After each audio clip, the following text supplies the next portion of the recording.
नमस्कार, news one India में आप सभी का स्वागत है और मैं हूं आपके साथ प्रभा जोशी। एल्विश यादव पर शिकंजा कैसे कसा गया? जी हां, ये पूरी जानकारी हम आपको बता रहे हैं कि एल्विश यादव पर शिकंजा कैसे कसा गया। एक एनजीओ को एल्विश के गैर कानूनी कामों की भनक लग गई थी। जी हां, आपको बताते चले कि पार्टी में विदेशी युवतियों में भी शामिल होने की सूचना मिली है और एनजीओ के मुताबिक फार्म हाउस में रेप पार्टियां संचालित होती थी। एनजीओ के मुखबिर ने एल्विश यादव से संपर्क किया और नोएडा में रेप पार्टी करने और सांपों की व्यवस्था करने को कहा गया और मुखबिर ने राहुल नाम के तस्वर का नंबर एनजीओ के लोगों को दिया और राहुल के जरिए एल्विश यादव से बात हुई, जो कि पार्टी के लिए भी तैयार हो गया।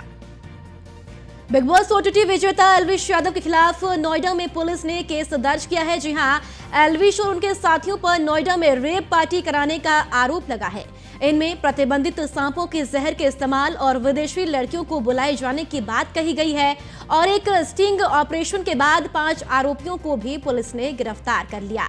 जी हां, आपको बता दें कि पुलिस ने एल्विश यादव के खिलाफ भी केस दर्ज किया है, हालांकि वह मौके पर मौजूद नहीं थे। आपको बताते चले कि स्टिंग ऑपरेशन में फंसे आरोपियों के कब्जे से 20 मिलीलीटर जहर और 9 जिंदा सांप भी बरामद पुलिस ने किए हैं और जिनमें 5 कोबरा, 1 अजगर, 2 मुही सांप और 1 रेड स्नेक भी पुलिस ने बरामद किया है। इन सांपों और जहर का इस्तेमाल पार्टी में नशे के लिए किया जाता था और एल्विश यादव समेत अन्य आरोपियों के खिलाफ वन्य जीव संरक्षण अधिनियम 1972 की विभिन्न धाराओं और आईपीसी की धारा 120B के तहत भी केस दर्ज किया गया है। अब यहाँ देखिए, एल्विश यादव की जो मुश्किलें हैं वो अब लगातार बढ़ती हुई जा रही है। बिग बॉस ओटीटी जीत के बाद एल्विश यादव लगातार अपना मुकाम हासिल करते हुए नजर आ रहे थे। लगातार उनके सोशल मीडिया पर फैन फॉलोइंग भी बढ़ती हुई नजर आ रही थी। लगातार नए गानों में भी एल्विश यादव नजर आ रहे थे। तो एल्विश यादव एक बड़ा यूट्यूबर है। आपको बता रहे हैं कि कौन है एल्विश यादव। तो इसी के साथ आपको बता दें कि एल्विश यादव के 2 यूट्यूब चैनल हैं जहां पर उन्हें लाखों लोग फॉलो एल्विश यादव को करते हैं। तो करीब 4.7 मिलियन सब्सक्राइबर यूट्यूब पर है एल्विश यादव के। तो तमाम लोग एल्विश यादव को फॉलो करते हैं और साथ ही आपको बता दें कि बिग बॉस का विजेता एल्विश यादव है। जी हां, ओटीटी प्लेटफॉर्म पर बिग बॉस का विजेता एल्विश यादव है और साथ ही आपको बता दें कि लग्जरी लाइफ के लिए भी एल्विश यादव जाना जाता है।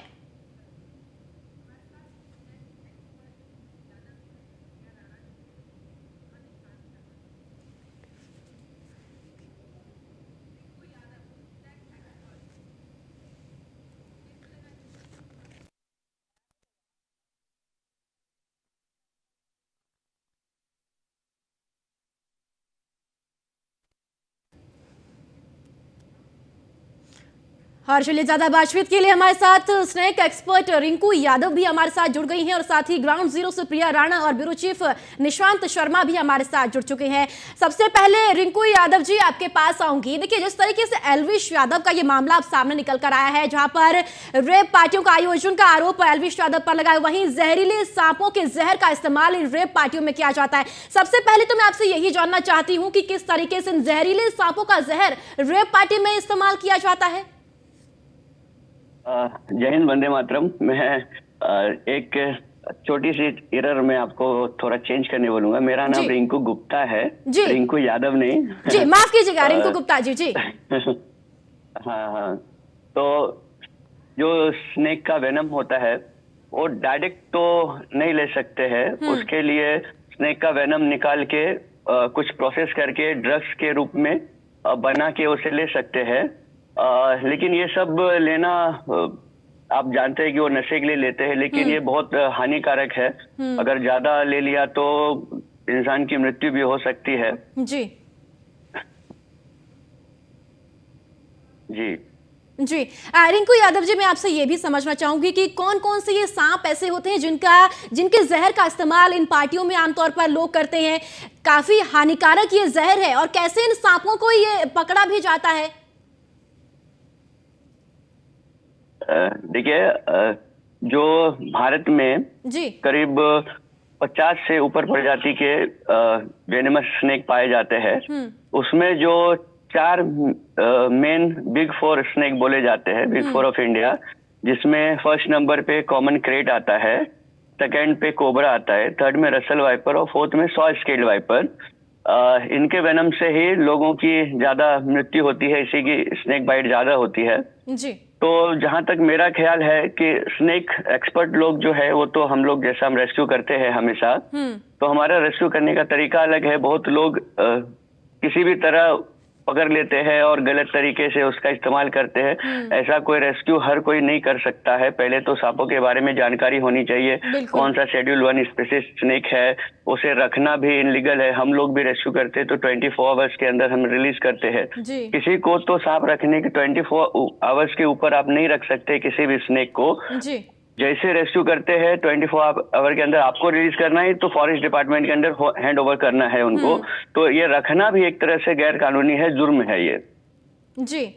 ठीक है रिंकू जी, आपके पास मैं फिर से लौटूंगी। हमारे साथ ग्राउंड जीरो से भी हमारे सहयोगी जुड़े हुए हैं। निशांत जी आपके पास आऊंगी, ब्यूरो चीफ हमारी। निशांत, इस मामले में इस वक्त क्या अपडेट देखने को मिल रहा है? पुलिस की कार्रवाई कहां तक पहुंची हुई है? एल्विश यादव की तरफ से कोई प्रतिक्रिया इस मामले को लेकर सामने निकल कर आई है? उन्होंने खुद बयान जारी किया और ये कहा, देखिए एल्विश यादव ने खुद अपने इंस्टाग्राम पर सोशल मीडिया पर एक वीडियो अपलोड करी है। वीडियो अपलोड करने के बाद उसने साफ कहा है कि मीडिया में जो लगातार खबरें चल रही है वो कहीं ना कहीं बेबुनियाद उन पर आरोप लगाए हैं। हालांकि जिस तरीके से कहा गया है कि नोएडा पुलिस ने जो एक मुकदमा दर्ज किया है वो कहीं ना कहीं बिना साक्ष्यों के, बिना आधार के मुझ पर एफआईआर दर्ज की गई और उन्होंने इंस्टाग्राम पर ये एफआईआर दर्ज की गई है। हालांकि उन्होंने मीडिया से भी रिक्वेस्ट की है कि अगर जो इस पूरे मामले को पूरी तरीके से जांचा जाए, लेकिन कहीं ना कहीं जिस तरीके से खुद नोएडा पुलिस के अधिकारियों का साफ कहना है कि इस पूरे मामले में कहीं ना कहीं एल्विश यादव की जो मुश्किलें हैं वो लगातार बढ़ रही है। हालांकि इस पूरे मामले में देखा जाए कि जो एल्विश यादव से जो राहुल नाम का व्यक्ति है वो जुड़ा होता है, जो खुद सपेरा है, और सपेरे के बाद जो है 5 लोग जो और सपेरे हैं उनकी गिरफ्तारी की गई है। उनके पास से 9 सांप उनके पास से बरामद किए गए हैं और दूसरी बात यह है कि उनके पास जो सांपों का जो जहर होता है वो उनके पास से मौके से बरामद किया गया है। यहाँ पर पुलिस के अधिकारी तमाम यहाँ पर मौजूद हैं। आप देखिए यहाँ पर जो 5 लोग हैं गिरफ्तार हैं। इसी थाना क्षेत्र के अंदर सेक्टर 51 के बैंक्वेट हॉल के अंदर ये पूरी घटना को अंजाम दिया जाता है। पूरी तरीके से यहाँ पर ट्रैक किया जाता है। 5 लोगों को गिरफ्तार किया गया है। हालांकि पुलिस के अधिकारियों का दावा है कि इस पूरे मामले में 3 टीमें बनाई गई हैं। तीनों टीमें जो हैं लगातार छापेमारी कर रही हैं। नोएडा के अलावा जो अन्य स्टेटों में 3 स्टेटों में नोएडा पुलिस की 3 टीमें गई हुई हैं खुद एल्विश यादव को ढूंढने के लिए। हालांकि एल्विश यादव को पूरी तरीके से उसका पक्ष जाना जाएगा और उसके बाद कार्रवाई की जाएगी। लेकिन जिस तरीके से ये मुकदमा हुआ है, मुकदमे के अंदर पीएफए ने ये शिकायत की है। शिकायत के आधार पर ये पूरी तरीके से नोएडा पुलिस और वन विभाग की संयुक्त कार्रवाई के बाद ये पूरा खुलासा किया गया। हालांकि जो 5 आरोपी इस समय जो पुलिस की गिरफ्त में हैं, उनके परिजनों का भी आरोप लगाना है कि हमें खुद बर्थडे पार्टी में हमें बुलाया गया था।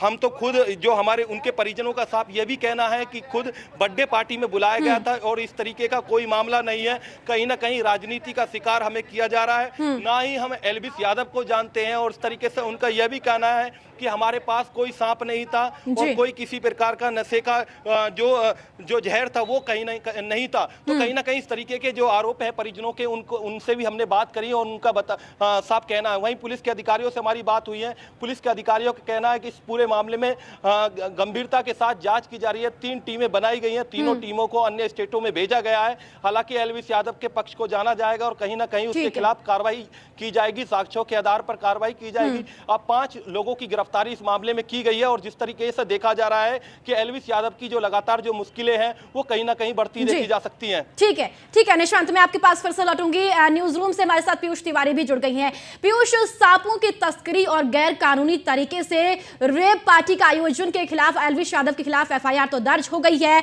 लेकिन अब एल्विश यादव के आगे की जो मुसीबतें हो कितनी और बढ़ती हुई जा रही है अब? बिल्कुल, अगर हम बात करें तो एल्विश यादव कोई आम व्यक्ति नहीं है। आप देखिए एल्विश यादव से हजारों युवाओं की बात क्या करें, लाखों युवा प्रभावित होते हैं और यही कारण है कि आपने देखा कि इस पूरे मामले के बाद कहीं ना कहीं एल्विश यादव की ओर से 2 वीडियो पोस्ट बाकायदा इंस्टाग्राम पर पोस्ट किए गए।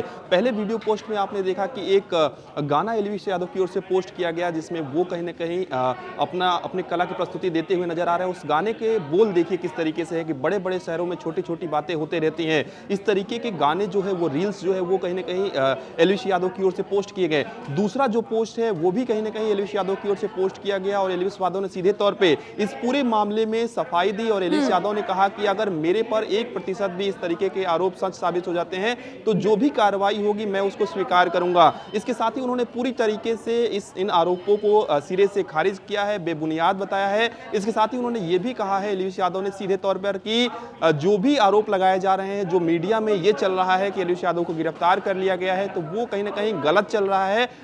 मैं कहीं ना कहीं इसका खंडन करता हूं और मीडिया भी कहीं ना कहीं सोच समझ के इस तरीके की खबरें चलाएं। एलविश यादव लगातार अपनी सफाई दे रहे हैं, लेकिन सबसे बड़ी बात है कि जो आरोप एलविश यादव पर लगे हैं वो काफी गंभीर आरोप है, क्योंकि आप इनके सोशल मीडिया अकाउंट्स को देखेंगे, चाहे फेसबुक की बात करें, इंस्टाग्राम की बात करें या यूट्यूब की बात करें, जैसे आपने देखा कि करीब 1 घंटे के अंदर एलविश यादव के उस वीडियो पर करीब 7.5 लाख से ज्यादा लाइक्स हैं। इस बात से अंदाजा लगाइए कि जो युवा हैं वो एलविश यादव से कितने प्रभावित रहते हैं। ऐसे में अगर ऐसा कोई व्यक्ति जो युवाओं को प्रभावित करता है, अगर ऐसे कृत्यों में संलिप्त पाया जाता है या आरोपों में सच्चाई होती है, तो निश्चित रूप से ये सोचने वाली बात होगी कि किस तरीके से इस पूरे रैकेट को अंजाम दिया जाता था। क्योंकि बताया, महज एक आरोप लगाया गया है एफआईआर में, ये कहा गया है कि एक मुखबिर ने एलविश यादव से संपर्क किया और उस मुखबिर को एलविश यादव ने बताया कि राहुल नाम के व्यक्ति से संपर्क करिए। उसके बाद तमाम तरीके की, चाहे सांपों की अगर हम बात करें या जिन लोगों के पास ये जहरीले सांप थे उनको हिरासत में लिया गया।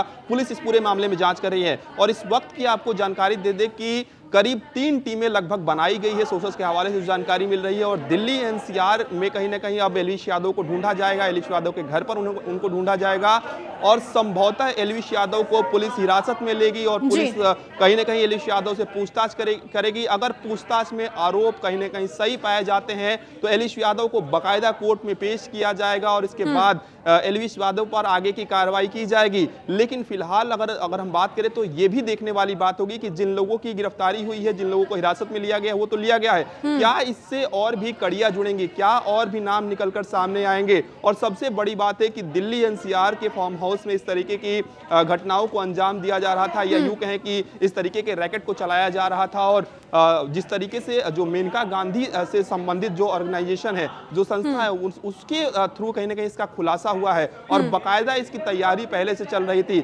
सबसे बड़ी बात है कि एलविश यादव पहली बार चर्चा में नहीं आए हैं। एलविश यादव ने, आपने देखा कि कुछ दिनों पहले किस तरीके से जो गमले चोरी हुए थे उसमें उनकी आरोप लगा कि उनकी गाड़ी है। हालांकि इस बात का खंडन भी लगातार उनकी ओर से किया गया। इसके साथ ही एलविश यादव जब बिग बॉस गए, वाइल्ड कार्ड एंट्री उनकी होती है, बिग बॉस के वो विनर के तौर पर जाने जाते हैं और सबसे बड़ी बात है कि वो युवाओं को प्रभावित करते हैं। महंगी गाड़ियों का शौक है एलविश यादव को और एलविश यादव ने शुरू से ही उन्होंने लगातार कई मामलों को लेकर वीडियो बनाते हैं और खासतौर पे राजनीतिक रूप से भी वो सक्रिय रहते हैं। तमाम नेताओं के साथ उनकी तस्वीरें और वीडियोस भी कहीं ना कहीं समय समय पर सामने आती है। ऐसे में अब देखने वाली बात होगी कि पुलिस को इस पूरे मामले में एलविश यादव से जब पूछताछ पुलिस करती है तो पुलिस क्या कुछ आगे की कार्रवाई करती है। चलिए ठीक है पीयूष, फिर से आपके पास लौटूंगी। हमारे साथ बपीदा स्नेक एक्सपर्ट हमारे साथ जुड़ गई हैं। बपीदा, आपके पास आऊंगी। देखिए, एलविश यादव का जो ये मामला सामने निकल कर आया है कि जहरीले सांपों की तस्करी और साथ ही गैर कानूनी तरीके से रेप पार्टी का आयोजन एलविश यादव करते हैं,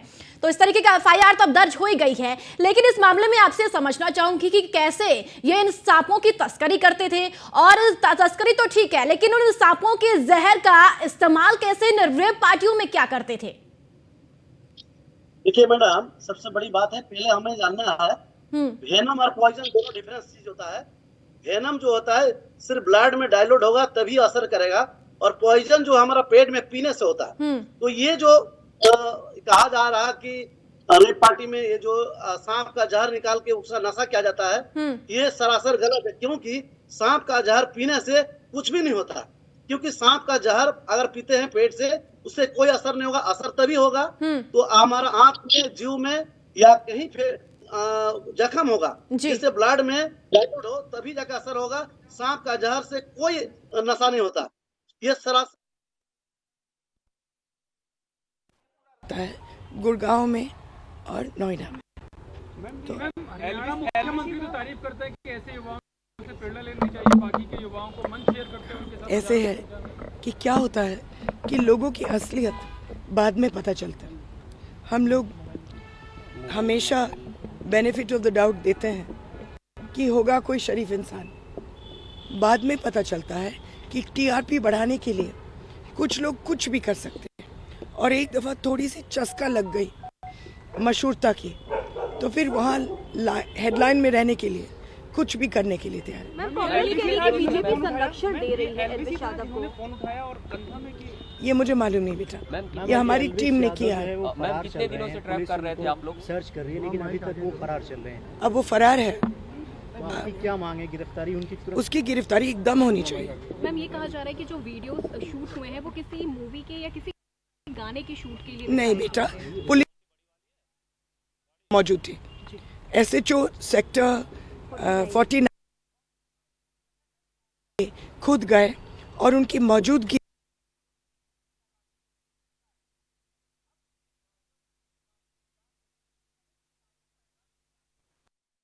सांसद मेनका गांधी को, जिनका आपको बताते चले कि मेनका गांधी से संचालित। मैम, जब ये एफआईआर हुई, क्योंकि कल ये नोएडा पुलिस ने की थी, आज के न्यूज़पेपर्स में भी है, तो बाद में पूछताछ में कुछ नाम सामने आए, तो क्या एल्विस ने आप लोगों को कोई कांटेक्ट करने की, पुलिस को कांटेक्ट करने की कोशिश की है? हमें तो नहीं किया, मालूम नहीं किसको और किया। मैम, जो काम आप जरूर कोशिश तो करेंगे। मैम, जो काम आपकी संस्था ने किया, नोएडा में इस तरह की रेप पार्टियां हो रही थी, जो वहाँ की एजेंसियां हैं जिनको ये। तो देखिए, सांसद मेनका गांधी को आप सुन रहे थे, जिनके द्वारा संचालित एनजीओ के द्वारा ये पूरी खबर को उजागर किया गया और इस मामले में लगातार प्रतिक्रिया भी सामने आ गई है। तो चलो एक बार फिर से बपीदा आपके पास आऊंगी, आप अपनी बात कंटिन्यू कीजिए। जी मैडम, जो बात कह रहे थे कि सांप का जहर का जो पार्टी में यूज किया जाता है, सबसे पहले हमें जानना यह है कि सांप, वेनम और पॉइजन दोनों अलग चीजें, दोनों डिफरेंसेस है। वेनम जब ये हमारा ब्लड में डायल्यूट होगा तभी हमें असर करेगा, तभी इंसान मर सकता है। और पॉइजन को पीने से, जैसे हमारा देखते हैं अक्सर गांव घर में झगड़ा मारपीट में पॉइजन पीते हैं, वो सिर्फ पेट में जाने से असर होगा। तो सांप का जहर पीने से उससे कुछ नहीं होता, ना उससे कुछ नशा होता है। भारत में विदेशों में जितने बड़े बड़े एक्सपर्ट सभी जानते हैं कि अक्सर देखते हैं हम बहुत सारा सपेरा जो जहर निकाल के पी लेता है जी। तो ये सांप का जहर अगर नशा किया जाए, ऐसा कहा जा रहा है, सरासर गलत है। ऐसा बपीदा, मैं आपसे ये चीज भी यहाँ पे समझना चाहूंगी कि जहरीला सांप के जहर के साथ साथ क्या ड्रग्स का भी इस्तेमाल इसमें साथ में होता है, तब इसका नशा करते हैं या आमतौर पर लोग? मैडम देखिए, सांप का जहर का जिस तरह फ्रूट बियर बनता है, वाइन बनता है, कोई भी फ्रूट्स को प्रोसेसिंग करके उसी तरह सांप का जहर को भी प्रोसेसिंग करके बनता है। तो ये विदेशों में बिकता है महंगा, लेकिन इंडिया में ये नहीं कि डायरेक्ट सांप का जहर निकाल लिया और कोई ग्लास में निकाल के पी लिया, वो नशा हो गया, ऐसा नहीं होता। वो आप जहर पिएंगे, वो तुरंत जो है आपको उससे पेट से कोई असर नहीं, जब तक आपका पेट, हाथ में या मसूड़ा में कोई अगर जख्म होगा और ब्लड में और डायल्यूट होगा तभी इंसान को कुछ हो सकता है, मर सकता है, लेकिन नशा नहीं होता है। ये आदमी बड़े बड़े पार्टी में सिर्फ ये बनाया गया, जो कभी नशा नहीं किया सांप का, उसको कहा जाता है आप तो बहुत सारा नशा किए, आज सांप का जहर नशे, उसको जैसे कहा जाता है या कोई सांप का डायरेक्ट डसा है, उसका बाइट किया था जीभ में, एक्चुअली उस सांप का सपेरा क्या करता है, सांप का जो ग्लैंड होता है, वेनम ग्लैंड, जिसको जहर का थैली बोलते हैं, वो निकाल देते हैं। उसके बाद उसको जैसे बैठ के तो उनका माइंड में अपने आप खुद जो है प्रिपेयर करता है, भाई हमको सांप हम डसा है, हमको नशा हो रहा। अब वो अपने आप सोचते हैं कि हमको बहुत सारा इफेक्ट हो रहा, बॉडी में अलग अलग रिएक्शन होता है दूसरे कारण, लेकिन वो सोचते हैं हमको नशा के कारण हो रहा। लेकिन सांप के जहर ऐसा कोई नहीं कि डायरेक्ट पी के उसको नशा होता है। जी चलिए, ठीक है बपीदा, आपके पास में फिर से लौटूंगी। प्रिया राणा हमारे संवाददाता हमारे साथ जुड़ी हुई है। प्रिया, लाखों लोग एल्विश यादव को आइडियल अपना मानते थे। ओटीटी बिग बॉस के विनर एल्विश यादव के जहरीले खेल से कैसा असर अब लोगों में देखने को मिल रहा है? आप ग्राउंड जीरो पर हैं, किस तरीके की प्रतिक्रिया आप लोगों के भी सामने निकल कर आ रही है? क्या कुछ लोग कह रहे हैं अब एल्विश यादव को लेकर?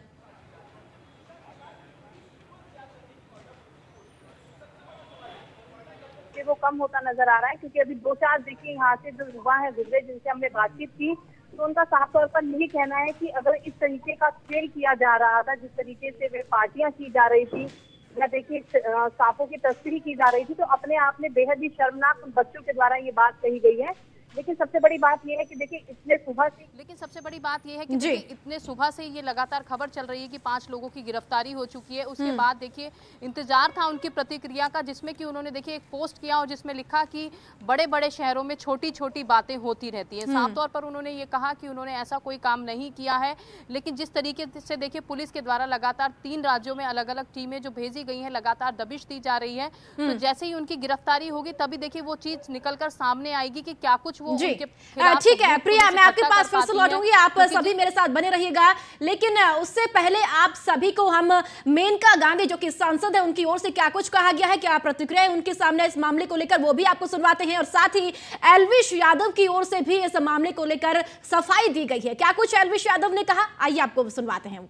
DFA ने ट्रैप लगा करके उनको उनके लोगों को पकड़ा।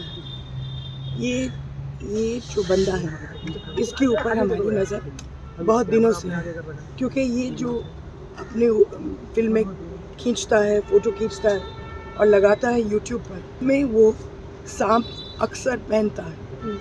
तो फिर ये सारे के सारे सांप इंडेंजर्ड स्पीशीज़ हैं, पाइथन्स हैं, कोबरास हैं, और इनको लेने के लिए, इस्तेमाल करने के लिए 7 साल की सज़ा है, संगीन जुर्म माना जाता है, शेड्यूल 1 एनिमल है। फिर उसके बाद पता चला कि ये बेचता है इनका वेनम। तो ये ट्रैप के लिए हमने उन्हीं को ही फ़ोन करके कहा कि हम पार्टी कर रहे हैं, आप अपने लोगों को भेजिए। पहले उसने लोगों को भेजा देखने के लिए कि ये ट्रैप है या क्या है, लेकिन उसको लगा कि सब कुछ सही है, तो 5 लोगों को भेजा स्नेक वेनम के साथ और सांपों के साथ, और ये सप्लाई करता है गुड़गांव में और नोएडा में। मैम हरियाणा मुख्यमंत्री तो तारीफ करता है कि ऐसे युवाओं से प्रेरणा लेनी चाहिए, बाकी के युवाओं को मंच शेयर करते हैं उनके साथ हजारों की संख्या में। कि क्या होता है कि लोगों की असलियत बाद में पता चलता है। हम लोग हमेशा बेनिफिट ऑफ द डाउट देते हैं कि होगा कोई शरीफ इंसान, बाद में पता चलता है कि TRP बढ़ाने के लिए कुछ लोग कुछ भी कर सकते हैं, और एक दफ़ा थोड़ी सी चस्का लग गई मशहूरता की, तो फिर वहाँ हेडलाइन में रहने के लिए। हाँ जी गाइज, मैं हूँ आपका अपना एल्विश यादव, और मैं सुबह उठा, मैंने देखा कि कैसे कैसे न्यूज़ फैल रही है मेरे खिलाफ।